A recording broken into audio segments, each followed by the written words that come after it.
دووهەم یان سێهەم خاڵ لەو خاڵانەی کە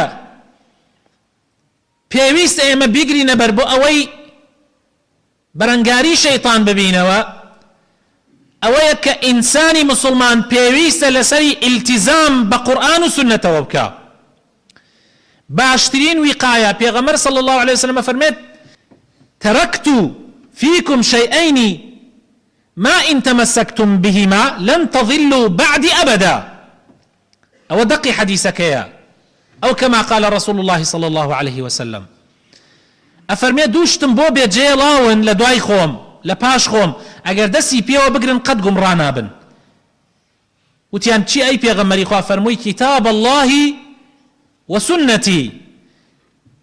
قرآن وسنتي پیغمبر صلى الله عليه وسلم اگر دسي بيو بقري قد قمراناوي قد شيطان ناتوانيت فلا مارد بدا اگر لشونيك شابيت بخلسكينيت توبة اكيتو پشمان ابيتو ما دام تو متبعي قرآن وسنتي باب زانن برا برزا كانم زور بي او خلقتياتشون اعلم خالتياتشون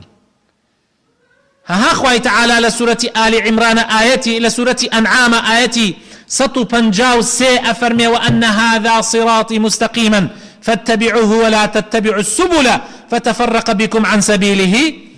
پیغمبر صلى الله عليه وسلم لسر ام آياتا خطيكي كيشا وچن خطيكي بملاو بولاي شا كيشا فرموي امر رقا راسكيو امش او رقاني كالشيطان داينا وخلقي بيقوم راكا لحديثي ترى نمونەی دوو دیواری هاوردۆ پێغەمبەر صلی الله عليه وسلم فەرمووی ئەم دیوارانەش دەرگای پێوەیە دەرگای تایە و ئەو دەرگایانەش پەردەی جوان و ڕازاوەی پێوەیە ئەو ڕێگایە ڕێگای حەق و ڕاستیە ئەم دیوارانەی کە لەم دیم و لەو دیمی ڕێگاکەوە هەیە حدود و سنوورەکانی خوای پەروەردگارە دەرگاکان فێڵی شەیطان و دەرگاکانی شەیطانە ڕێگا گومڕابووەکانە پەردەکە داپۆشینی شەیطانە شەیطان دائیمەن حرامت بۆ دائەپۆشێ و بەرگی جوانیە کاتە بەری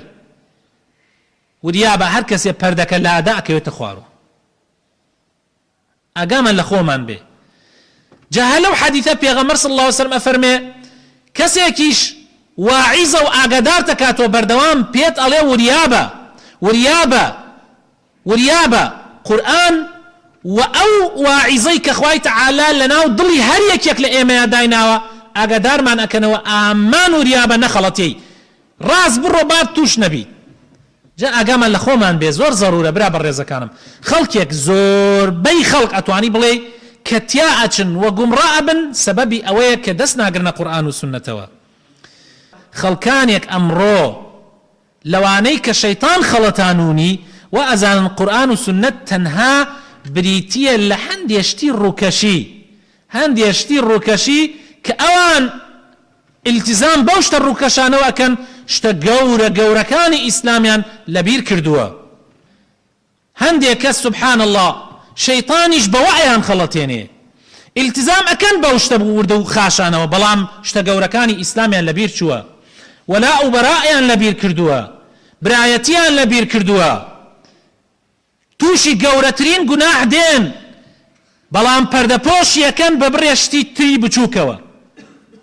تەفریقانانەوە لە ناو مسلمانانە دووبەرەکی خستنەوە لە ناو مسلمانانە دژایەتیکردنی ئەهلی ئیمان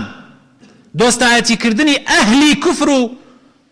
نیفاق و ضەلال و گومڕایی يعني ئیتر لەو شێوازانە شەیطان لە پەردەپۆشی قورئان و سنەتە جاری وا هەیە خەڵکانێک بەو شێوە خەڵەتێنێ بۆیە خوای تعالی لە قورئانە ئەفەرمێ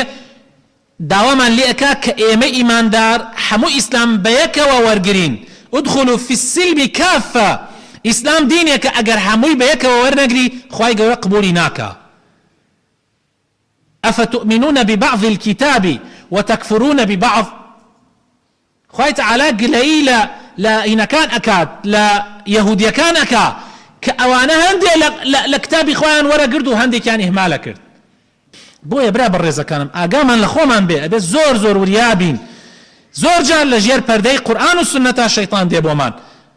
بەڵام ئەگەر تۆ ئیلتیزام بە هەموو قورئان و سونەتەوە بکەی ئەو کاتە نە تەرەفگیری ئەم لا ئەبی توندڕەویەکان نە تەرەفگیری ئەو لا ئەبی شلڕەوی بەڵکو وەسەتیەتێک ئەگریتە بەر کە خوا گەرەکێتی کە پێغەمبەر صلی الله علیه وسلم داوای کردووە.